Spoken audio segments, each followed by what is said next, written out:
In 1992, endocrinologist John Eng discovered a molecule that would forever change the history of diabetes and obesity. It was Exendin-4. Where did he discover it?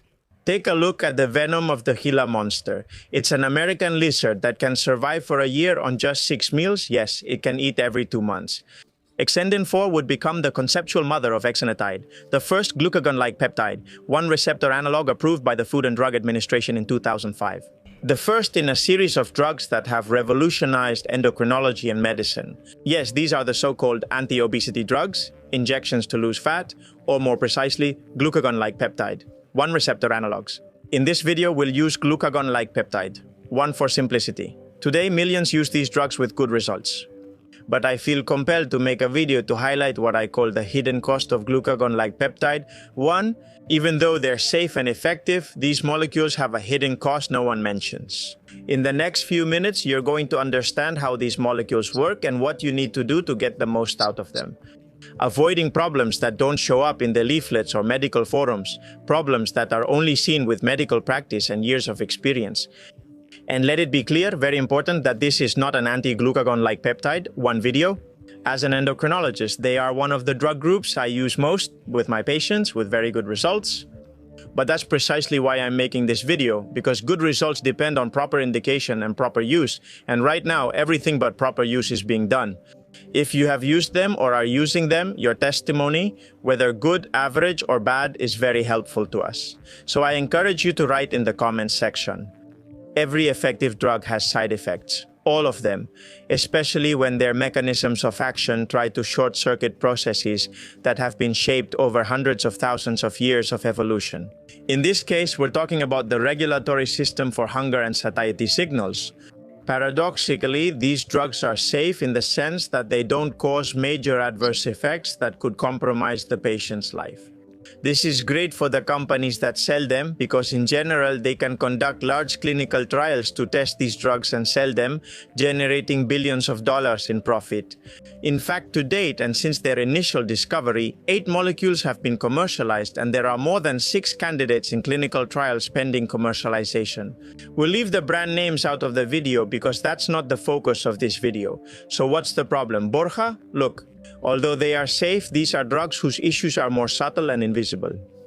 That's why, in this video, I want to share my scientific, professional, and also personal perspective on the hidden cost associated with using these drugs long-term. And not to discourage you from using them, but so you can make more informed decisions, so that if you have to use them, you use them properly. First, behavioral dependence on the drug, what I call an external locus of control. For me, the worst consequence of this group of drugs and many others is this one. And no, it won't kill you, it won't show up in studies, and hardly anyone will talk about it. We can become dependent on its use, not dependent in the way we think of other recreational drugs, but I do believe dependence can develop, and here are my arguments. The biological mechanisms by which these drugs work are appetite reduction through action in the hypothalamus, delayed gastric emptying, increased insulin sensitivity, and modulation of those food reward circuits. But of course, these compensatory adaptations disappear when the drug is withdrawn, ghrelin increases, leptin decreases, and there is once again a greater hedonic compensation from food. This leads to rebound, which we will talk about later, with a section dedicated only to rebound. The behavioral problem comes right here, when a patient uses the drug. Many people mention Dr. Borja Bandera for the first time. I'm not thinking about food all the time, or I can eat normally, without effort, or I don't feel like drinking or smoking, or I don't have to kill myself exercising. Well, in one patient profile, not in all. An unconscious associative learning is generated that links the medication to control, calm, success, and aesthetics. And being without the medication is associated with struggle, hunger, anxiety, and obesity. These medications are so effective that you can lose a lot of fat without optimizing your habits. And here, the medication ends up replacing nutritional education, emotional regulation, and physical exercise. In other words, we are shifting an internal locus of control. I can solve the problem with my own tools and effort, but with an external one, I can only solve the problem with the help of this tool that is outside of me. Tirzepatide or semaglutide. They're like a 7,000 euro electric bike. You won't want to go up a steep hill again with a regular bike. Your legs get used to the electric motor. This is where harmful narratives arise, making us believe obesity just happens to us and only medication can fix it. Do you understand that, on the other hand, when you have an internal locus of control, you realize that your internal tools like self-control, discipline, and habits are the main thing? And the effect of the medication is a plus, but can you achieve it without it? When you fall into the trap of an external locus of control, it's hard to go back. Consider it. Many people are in that situation. The next point is just as, if not more, dangerous. Muscle loss. Muscle is the main engine of your metabolism. Drugs that quickly reduce fat tissue but also lean tissue are actually doing a disservice to your metabolism, even though at first the opposite might seem true. If we look at the picture over a year, the effect might seem great, but if we look at the story over 10 years, we might change our minds. Pay attention to this point. Of all the weight lost in clinical trials, between 20 and 40% is lean mass. These figures exceed the normal annual decline expected from aging and bring us dangerously close to sarcopenia, dependency, and disability. And watch out, this is mainly due to the calorie deficit generated, and it's not clear if there are independent mechanisms that contribute to it.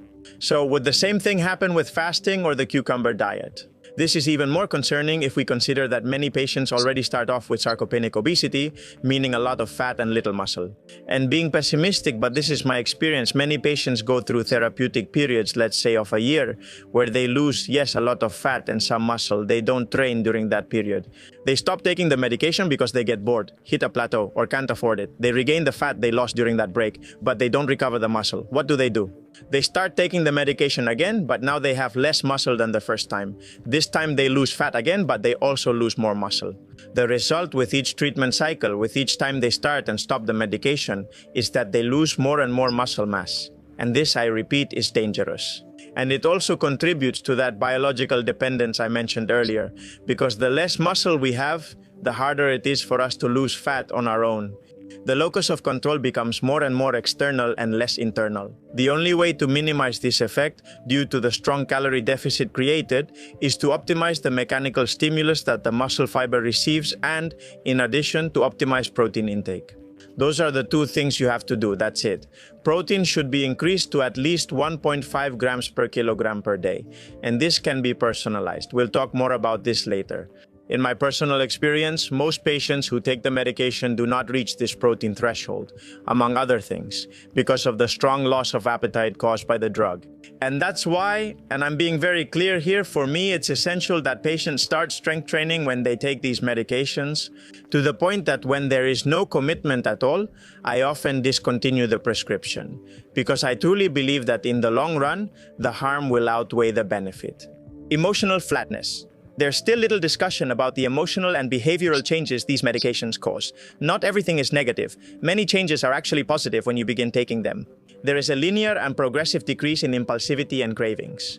This extends not only to food, interestingly, but also to addictions of all kinds, such as alcohol, nicotine, gambling, or shopping. It's as if your dopaminergic system resets itself. You walk through the supermarket, but you're not interested in chocolates, beer with lunch, or wine with dinner. And for someone with obesity, these changes are usually very positive, because there's an impulsivity factor in obesity. But there's more? Yes, there's more. The truth is that many other patients report less motivation, less pleasure in various other activities in life, like sex, nature, contact, a kind of emotional flattening, and this isn't something unusual. The reward system that makes you overeat and the one that drives you to enjoy other activities are the same system. However, the evidence does not confirm this point yet, since it happens in a small percentage of patients and because these are very subjective issues. In fact, in general, mental health tends to improve considerably with its use.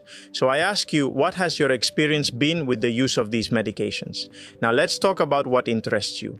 The rebound effect is the most feared side effect. And the truth is that it is completely real. We have to be very clear and honest with you. Stopping glucagon-like peptide, 1S, is associated with rapid regain of lost weight, mainly as fat mass, and a partial reversal of the benefits achieved. But this shouldn't surprise you at all. What happens if you take enalapril to control your blood pressure and suddenly stop taking it without changing your habits? If you haven't changed your weight, stress, or salt intake, your blood pressure will rise again. The same applies here. glucagon-like peptide. One is don't cure obesity, they only reduce the neuroendocrine dysfunction associated with it. Just like salbutamol doesn't cure asthma, or enalapril doesn't cure hypertension. And even bariatric surgery doesn't cure obesity. The only possible cure for obesity, in quotes, is behavioral, not pharmacological or surgical. So if I don't change my habits, Dr. Borja Bandera, will I gain back the weight after stopping semaglutide? I'm sorry to tell you that yes, most likely you will. And why? Well, it's very simple. Ghrelin, which triggers the hunger signal, spikes after its use because it was previously suppressed. While you're using it, you have less muscle, which reduces your behavioral energy expenditure, and you start to feel pleasure from eating again if you don't have new habits to support you. Is weight regain guaranteed? Let's continue with effects that come from misuse and abuse. These drugs have the peculiarity that they work very well for losing fat and don't have major risks. I've already told you this, which is good for patients. There's a downside to massive and indiscriminate use by people who aren't indicated to use it, like someone who uses it to lose 5 kilos just to fit a wedding dress.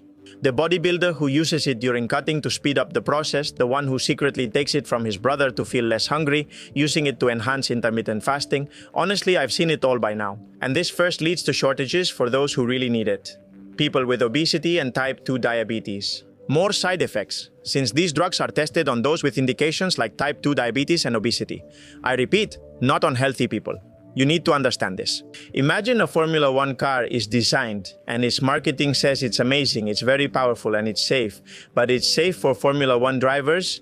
Is it just as good and safe for a Fiat owner? Of course not, that's obvious. The same thing is happening with these drugs. And we're also seeing that their misuse is being completely externalized to people with eating disorders with serious consequences. Imagine, for example, these drugs in the hands of a girl with anorexia. We're also at greater risk of nutritional deficiencies, and nobody talks about this either. Nutritional deficiencies are more than common in the West, even among the general population. These are directly proportional to the processing of the diet and the degree of caloric deficit. When you take these drugs almost without realizing it, you're going to have a large, or at least moderate, caloric deficit. That's what allows you to lose weight, right? Conversely, some people, as you know, continue eating their usual processed diet while taking the drugs. That is, they eat a little less flour and sugar, but they keep eating them. And this causes the amounts of magnesium, zinc, iron, B12, vitamin D, or calcium to not be enough, entering a state, we could say, of malnutrition in abundance. This can only be addressed by improving diet quality, eating well, monitoring with blood tests, which few do, and supplementing as needed. Take note of this. Changes in the appearance of the face, the Ozempic face. Another very negative and rarely mentioned point is the rapid loss of facial fat. This is called Ozempic face in the media, and it's the result of losing facial fat too quickly. What happens here with such drastic weight changes is that we have less fat in the temples. This emphasizes the bone ridge, giving the eyes a more skeletal look. Loss of periorbital fat makes the eyes appear sunken and inverted. The triangle of youth, defined by wide cheekbones and a well-defined chin, shifts the visual weight of the face to the lower part. In the neck, the so-called platysmal bands are formed. That turkey neck, pardon the expression, cruelly contrasts with a slimmer, more athletic body. How can we avoid that? With more gradual weight loss, ideally over 1 or 2 years. If you lose 40 kilos in a short time, well, that's what's going to happen.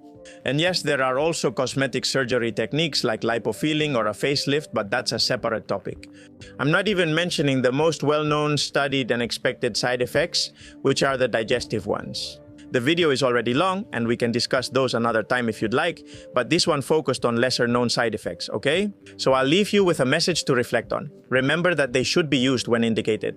This medication reduces cardiovascular, renal, and metabolic risk, stabilizes blood sugar levels, and improves quality of life. Absolutely. However, the use of these powerful drugs must be accompanied by a range of lifestyle changes. Those changes must, in turn, be monitored by a professional team that knows what they're doing, by medical and endocrinological monitoring, analytical follow-up, and by setting appropriate expectations for the patient.